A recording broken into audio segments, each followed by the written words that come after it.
Mickey, how we doing today, man? Good. What's shaking?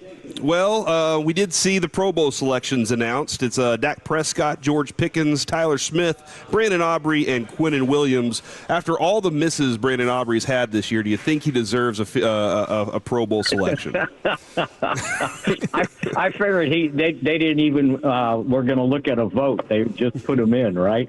Yeah, probably so. What do you think about that group? I know Quinnen Williams only a handful of games with the Cowboys here, but that group right there, Dak and Tyler and George, that's a pretty good trio.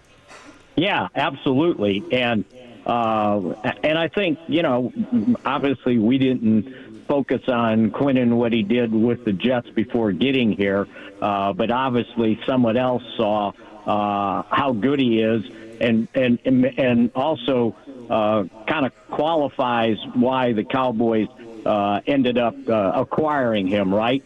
Everybody else thinks he's that good, and boy, they sure could have used him this past game, right? Yeah, that's for sure. Yeah. Being out there makes a difference in the pass rush for sure. We talked about that a little with Steven yesterday, too. Can you give us an update on Ryan Flournoy? How's he doing? Well, he said it was better than he expected. He wasn't entirely sure what happened with his knee. He was just glad it wasn't a sprained ligament. So I think he felt like that he might have a chance to play on Thursday. And that's huge, because I think we can say right now, without a doubt, he's the number 3 wide receiver going forward. The way he's played, and the sort of cool thing, but I guess it might have been frightening at the game on Sunday. I met his mom and his aunt. They were in town for the game on Saturday during the Star Sports Tour reception. And so they were all fired up for the game. And when he was down, all I could think of was, Mama's ready to run down on the field, right? And it had to be scary for her to actually be there and see it in person. Mickey, let me share a quick story, Alec. This is it's very different. But when I was in high school, I had separated my knee. Ooh. And I was playing center. The guard threw his guy down. It hit my knee and pushed it inside. My ankle was up by my hip, pointing toward the sky. It was gross. Ooh. And I remember looking up in the stands, Mickey, at Forrester Field in East Dallas, and I could see my mom, and she was running, and she looked lost up in the stands, running back and forth, trying to figure out which stairwell to go down to get down to the field. And I was just going, oh, my gosh, sheesh, here I am in pain, and I'm embarrassed for my mom running back and forth in the stands. Well, I got an opposite one for you. I played football through my sophomore year, and my mom would be in the stands, and I never got to play much at all. I was too small and too slow, right? And she would be in the stands praying that I didn't play. Yeah, that's how moms can be. I was gonna get hurt, right? That's for sure. Oh, that's amazing, Mickey. Back to Flournoy. I'm trying to make the transition, but back to Ryan Flournoy. He's a name that, for some people might have popped up out of nowhere. We saw him in camp and really liked what we saw and everything, but for people that might not have followed the development of Ryan Flournoy, what are some things that you think he really does well and what's led to that connection with Dak? And Dak has pounded the table at the podium for him at times too. Yeah, and if you think about it, and I was glad he agreed with me, because I had written something about him a week or so ago. When he started training camp, he was probably like 6th in line at wide receiver, maybe 7th. And it's like, so what went through your mind? And he goes, just work as hard as I could. And then what do? They released him at the last cut to make room for guys that they needed to have on the roster to put on the 53 and then IR, right? And they'll tell you they were holding their breath that nobody picked him up. And he cleared waivers, and they signed him right back to the 53-man roster. They had seen something from him. Look at his size, 6'1", 6'2", runs well, catches the ball but I think his work ethic allowed him to go from Southeast Missouri State to now the number 3 wide receiver for the Dallas Cowboys. And he said something, and it reminded me of Michael Irvin. He was talking about the off season, and he said, anytime Dak was throwing, all he needed to do was tell me, and I was going to be there. And I could remember in the off seasons, Michael's motto was, if Flournoy is throwing, I'm going. And Flournoy said that the one time Dak called and said he was throwing, he was on an anniversary trip in Arizona. And he said he felt so bad that when he got back, the minute he landed and he called Dak and said, when are you throwing again? I'm sorry I missed it. So I think his dedication to just getting better has gotten him to this point. I mean, studio line would be nice too. It's on the punch list. I'm pretty sure it's on the punch list to make sure we can pull that off. I will say the cell service at the Star, not great sometimes. Yeah. No, I've been in that moment where you've been kind of in the hole and you're just like, there's no way. And I know the exact spot he's usually calling in from too. It's not the best for me, at least. Mm-hmm. With my phone carrier, I don't know. Maybe it's different for other people, but I have found myself trying to call Bobby and meet up with him at the Star and stuff, and nothing will go through. Okay. And I'm like, the fact that he can call us at all, I'm amazed. He's a wizard. You're amazed that he can even call at all, huh? Yes, he's a wizard. He's a technological wizard, Mickey Spagnola. I've often called him that. I've never said that about him, but because I think it was the first time that I saw him typing, and I was like, is he using one finger at a time to type right now? Is that what's going on? I'm looking at his column right now. He writes all of this with one finger. Oh, wow. Yeah, exactly. Huh. No, he's a pretty good typist, so that's that there for right now. We'll get back to him here in just a few minutes if we can pick that back up. What do you think, though, of those Pro Bowl announcements? I think it's very well deserving for Dak Prescott. Dak Prescott's done a phenomenal job this season. Pickens stepped into that role very well, became a 1A, 1B guy, and Tyler Smith for sure loved that guy. Yeah, and I like the idea of the Tyrese Halliburton, I got an A on the group project thing with Quinnen Williams making the Pro Bowl because I don't think that that's really emblematic of much that he did here or being a Dallas Cowboy. He was just really, really good before he got here. Yes. So, hey, and we got an A on the group project. Yeah, he was. He gets. The Cowboys are like, oh, we got 5 of them. Yeah, that's my favorite thing, though. we do have 5. We do have 5 of them. That's a big deal right there. Yeah. All right, so Mickey, do you have any updates on DeMarvion Overshone or Tyler Guyton at the moment? Yeah, I don't think either one of them will make it. It's a short week. Guyton's still trying to rehab from that high ankle sprain, and that's no surprise. Usually those things take 4 to 6 weeks. And then for Overshone, being in concussion protocol, it's a 2-3 day process, and with a short week, there's no way for him to clear concussion protocol that fast. And I wanted to point out one thing about Dak making the Pro Bowl. This just shows you what players don't know, because in that NFL.com player preseason poll, he was ranked the 79th best player in the league.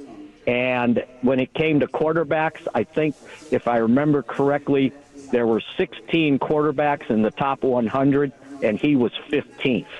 Oh, really? And this was player voting. So that just tells you what they don't know.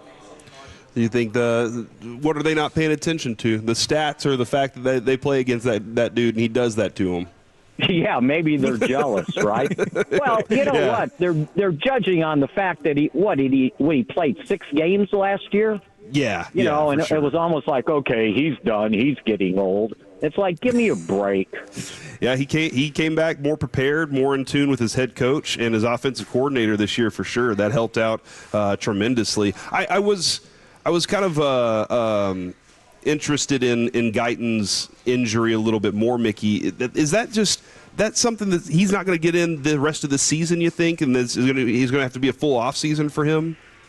Yeah, I mean, you eventually get over it, but I see at this point no reason to rush him back, and I think they want to look.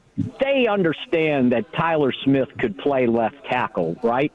So, and I might have said this yesterday. This whole thing comes down to, can T.J. Bass play left guard, better than Guyton can play left tackle? That's what it's going to come down to, right?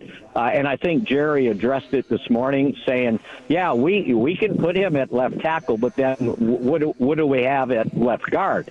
And I think what they need to find out is, would they be happy with T.J. Bass at left guard, and then they could use Tyler Smith at left tackle, where you saw he can play that position, and then maybe Guyton would be able to challenge Terrence Steele for the starting right tackle spot. I could see that happening if they decide to go that way next year, and just see if it develops.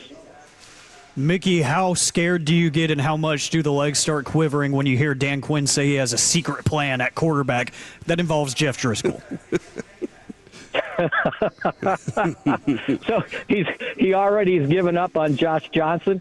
Well, he's got lots of options. He's got a lot of options. I don't know if any of them are good, but he's got a lot of options.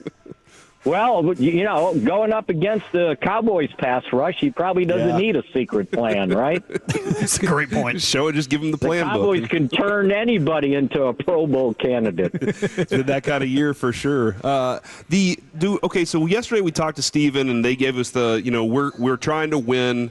Yes, Dak Prescott will be playing for the rest of the season. How much Joe Milton do you think we see by season's end? Oh, I could see maybe in the final game, and I think a lot of that would depend on how what quality they put on not finishing with a losing record. So maybe a lot of that has to do with what they do on Christmas Day. But here's the thing, especially for this week. There's no way it would be fair to send Joe Milton out there with not even, it would be a walkthrough practice. Schottenheimer said today they'll have 6 full-speed practice reps, and then they get on a plane tomorrow. So he would have no time practicing with the first team. And I guarantee you, Dak takes all the snaps during the week.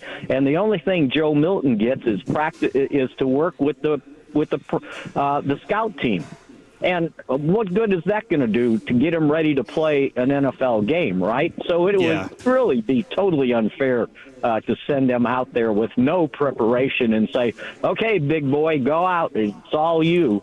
And I saw that happen in hate to go back to old-time days, 1986, when the Cowboys were going to they only won one of their last 8 games, and after getting off to a 6-2 start, and Danny White had gotten hurt, and Steve Pallure wasn't all that, and they had drafted or signed Reggie Collier, quarterback out of Southern Mississippi.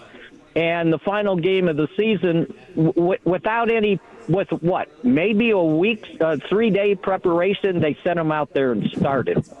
And he was so lost, and it was somewhat unfair. Because he was the third guy all season long. He was having trouble calling the plays, as I understand, or understood, and that was the one and only game he ever played for the Dallas Cowboys. Yeah, that'll happen. And it was awful. They had to pull him. Yeah, right? So that kind of tells you, you got to give the backup quarterback or the third quarterback at least a chance. Yeah, for sure. When it comes to Javonte Williams, it looked like there was a little bit more of a split. I don't know if that's because of his neck or what. What do you feel like the Javonte usage is going to look like for the remainder of the year? More Malik Davis? I think they'll split it, but he had a sore shoulder. If I remember correctly, he said afterwards that he had a stinger. So I think that's what they But he came back and played. It shows you how tough he is. I don't think it was, all right, we know about him, we want to see Malik Davis. I think it was just a matter of let's give him a break and overuse him. in the game just because of the shoulder thing. So, yeah, I don't think you can read anything into that. You think like Jaden Blue, would that be a similar to Joe Milton, where maybe in the last game you'd see a little bit of that, but probably not this one? Yeah, I see with Lipke back, that gives them 3 running backs. So it'll be interesting to see if, and the other part is I think Phil Maffa is in the same situation, right? He started his practice back from IR, but how much has he really worked to actually go in there and say, okay, we're going to hand you the ball? So, yeah, I think you have to give those guys at least a chance to succeed, right? I mean, look, you threw Trayvon Diggs out there for the first time in 9 games, and I think you saw the rust, right? That didn't work out so well. Yeah. So it's hard when you haven't played football to just step out there without much work to prepare. All right, Mickey, thank you very much. We will get back with you tomorrow, good sir. All right, sounds good. Have a good day, guys. Yes, sir. Yes, sir. There goes Mickey Spagnola right here on 105.3 The